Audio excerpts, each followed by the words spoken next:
One in the party, especially communicator, you have to watch what you say. There was also Ay3ka, and I said Onipa only the Kasano. You have to consider the person sometimes. Mame Mao Akwaba and Faumbra Ghana Sem TV GH so wafre me adwoa searching. Ebusuafo Malik Basintale every northern region. Na nipa ya oka say enso every northern region. Omo nyina eye Muslims. Na o kire say ne brother ene Malik Basintale na o de enkre bia Malik a o kire say ewiase na yetimi no. Tribe a wofime eba no. Ese se wosua eho rules no na regulations no. Fa chechire ho se na be ya unkodi sika ni brechi enkokeke nkwasasem na asotwe emba wo so. Eden sem na Asia and the Malik ejisa enkrawe abeto dwase Malik Basintale eyare a owo UK eje ayarehwe allegedly omo ehrense stroke na achi no na Malik ababonten abeye videos a o kire se owo Ghana nemo no oni UK na Ghana fu bi ehre se also umame ewu na also wada ze wa umame a wo UK eje ayarehwe na se wo uni UK na wo Ghana ye wa waseba Ghana fu se Malik Oso wo yare o, oso wo yare o, yes wo yare. Na branti se Malik, de ode eye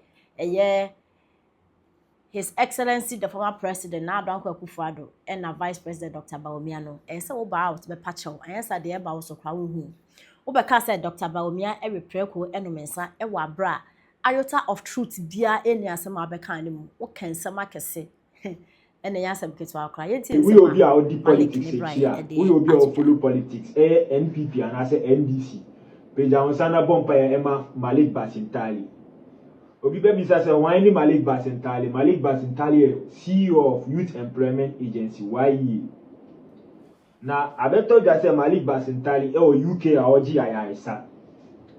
And then I see, and I say, then I am Malik Basintale. I am Sembibri. In some to say, allegedly, Ebinum say Malik Basintale anya stroke achi Malik Basintale. Ebinum say, Ay3ka and Sema like Omoka. But the Ensaka and I said the air say, or UK or GI, Sanechess or Yai. Now, I did have a person make and I say, I did have a person make to Johnny say, young people in politics, Yenuma politics, and I say, Ay3ka politics, Hunsema Yeba. If you had the opportunity to be in a party, and I say to become someone in the party, especially a communicator, you have to watch what you say. There was also Ay3ka, and I say Onipa only the Kasano. You have to consider the person sometimes. Sometimes you see it's all part of politics, and I say Ninginaka politics, everything is part of politics. But sometimes we have to be careful. Sometimes we want to like maybe get power. Power, we want power to come to our side, and I say, we can say anything, but we still have to be careful as young people.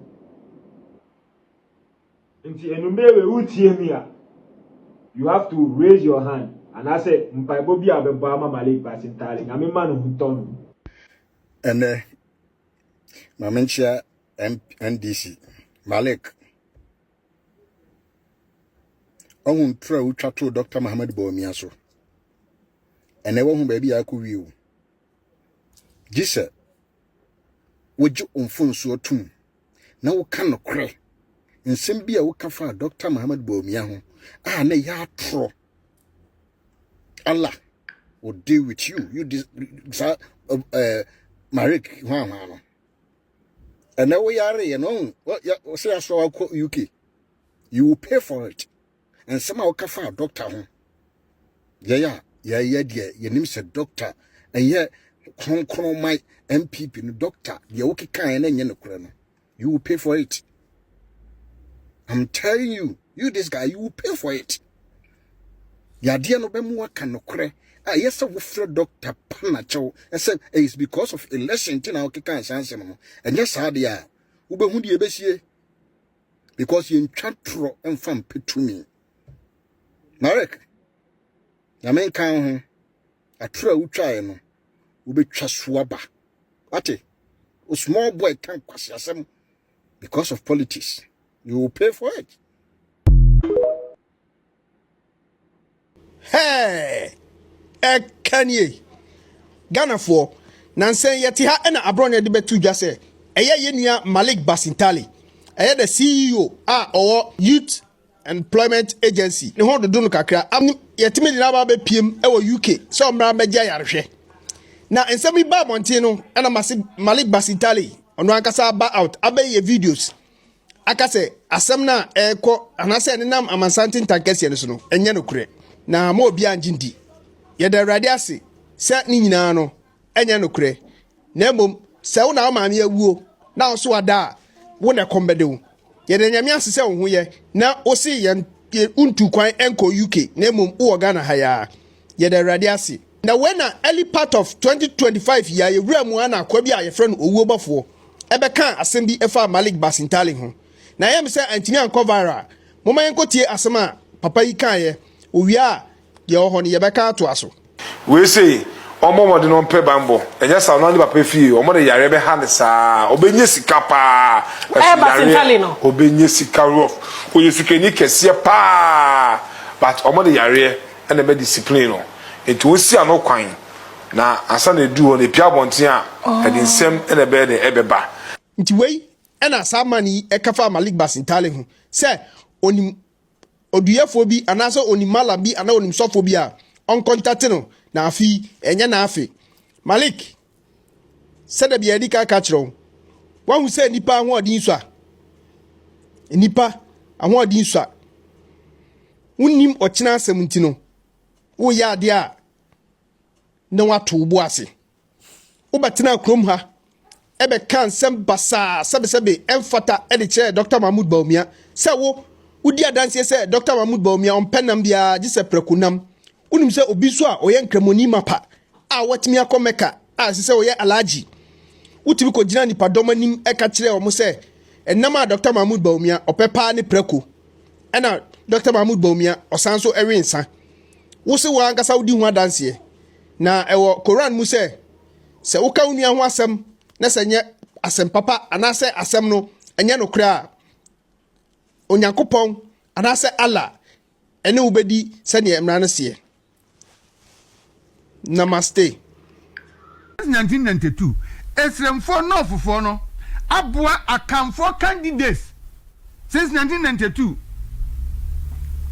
ani de obi anka tribalism asem obi a mie na no anka se esremfo se sebe wo munimi nyansa se esremfo ho na wo mu edi akamfo achi ebi adubo ahen time ne beka se na semni bi enim but president Nana do dan kwakufu ado time de yenya vice president ya no esem ne ono so na o contest bi but bugiri na abu ne andi MPP for na mo srem no anka se wo yesremni de me fa so yesremni ntino ese nyina kwata na chi omunu se ba bia party no ene o ma no ko no yehia obi ti se Nana do dan kwakufu ado akwa bi Kennedy Nkrofo ba pe friend Godwin akwafo didi atem a social media zan sentina multi movement TV a mama kwame didi mu atem no na Aliu Mahama no strong force ase kresi gira ni tirim asa ngwana Kennedy Japan bubu ni bi gira ni tirim se onye strong force na onye strong force ho na strong force wo party no bio ye ka strong force ani say enipa no contest wo se onye strong force nti na bugri na abu no an support no nti ye yete ye kan kwasem eno na mama kwan mam di atem na ye bi de se wo sura no pa wa metie ba bia kan kwase asem na wontimi na Godwin akwafo a wodi Kennedy Japan chi wo sura no pa na metie ba bia kan kwase asem a wontimi na nipa fon na kan semfon a wonti die ekoso no nyina no me die na maka no ewiase wodi nokura enante a eboa wo su betwa tratu nua so a wobenya hu sunsanso yete Ghana ha woni edi atroto akufu ado so akufu ado ayese wa kwadwo nso kramoda ho waye we obi nyina dudu na nya so sunsanso emna ebi buboba enti unipa odi atroto nipa so a nipa na nkasa kura no a ehun sunsanso e ba so ntimi de monkoso a na muni atroto Dr. Mahmoud Bawumia so aso a onkan monkan hye na no ade a wonyeye monfa empomata ade mfa behye no munye nyame onyame no a ono ene bo ye nyina no ono ena okasese ya nesi na nya dia mo ye no nso ene besisa MPP delegates adwene yete ya ye hunu se mu bubu anwa cheda ene de ma hyase ya na mo na mo a na anwa aka di mo achiro se din yo desperation are setting in na all right enyewe ni edi party anim di mampani o but so Ibrahim send a message earlier from Yindi me can say GPR to the RTU Real Tamale United and na Bugri na Abu ene Alhaji Aliu Mahama no nyina board members and so no oja Alhaji Aliu Mahama ho a oye ni co-board member no ebe supporto Akufo-Addo no feature bi nti no eno ye for the records again say me ba o me there was something and person me you feel about e control there me ko godon ho na you know who say na me can say e bia ye board politics e bia ye mo politics and na e bi ye oye o chicha nwa abajo fa body o ne bra na hwa de anwa kakra bi o yi nya o so kakra bi e ho de ka bodo free last year say 2 years ago some man the teacher ho na say kwabrani ya di body so na kwabrani gina ho ne ye campaign enti no okoye campaign as abre na body e boy da ka bu di na chi de na chi e two body di na chi body okran kakra be so enti wo di oya aja ene di e ba yesu no obi bubu anwa monfa video ni mra na obi so chiche se yesi chiro se na ni nua seremoni ewum and no problem about that and then the same Bugri na Abu say enipa air contest no madam for pa ne Canada Japan now so me hwe Canada Japan enye the conduct enye the misconduct onye presidential material odi president ya enye yie so di president na be yie anka me Bugri na Abu me support Canada Japan now so Canada Japan enye presidential material enti ene me hwe team ni ma me hunu say me nua bawomia ena ewom a obetimi LED NPP me NPP edin konim enti me ya campaign ama bawomia Ankrofon community akwasi kwatin community a osi Bugri na Abu yo hene enti no enti dian Bugri na Abu a member of the New Patriotic Party. In fact, oye the immediate past Northern Regional Chairman of the NPP. I will be a name Bugri na Abu so oye NPP name. And definitely Bugri na Abu have interest in the upcoming NPP primaries. So what can ye and also yagbonura Eddie Amano. The appointment no. Yo. Intino. Ma party MPP form fanasa ke say one of the breakaway parties dey Basintale no mkotete ya and survive no there be. And it is not to win elections. Mafia. It is not to win elections. Now the seed of tribal and ethnic politics no eho pan umbe befi ni yi tutu jagu eho enumbe befi ni yi pa akache mo se me din komusia ma be kache mo why remember other reasons why Polafoko want to join the national chairmanship race in the waka and then a candidate who is that reserve type, our more prepared no, will start getting into the media space. Near Cheers come and send you for him to a boa cray asem. Near broom. Controversies a bemen attention. Try them, the nation them coachino. Go and do this, go and say this. Hey. And people are some bonopo. Hey. Na there yenso omo deep party so fa so. Mo so ne bi sa abone no chichere po. Shedem. But why na dey medwin? Nim Dr. Bamia why obi? I don't know. But why dey na medwin? People don't want to see him succeed. Just that too. Why obi dey? Otai hunara kwa. She. In the amount for a tiny ma so or time dey di ama a deep part ni bone kra won fa ho nanti na mase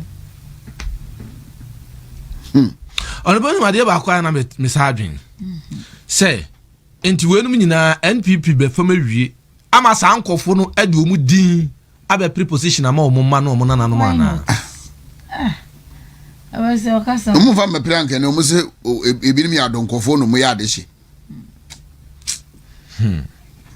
be plan ma omu wadidi awie ene odi abro ebi a odi din asaba now to ABC yankwana the party needs tough leaders enye book sem mungamu enye long service sem me ba ya che obada ben ebi amakame se the 2028 ni MPP needs a party that is ready.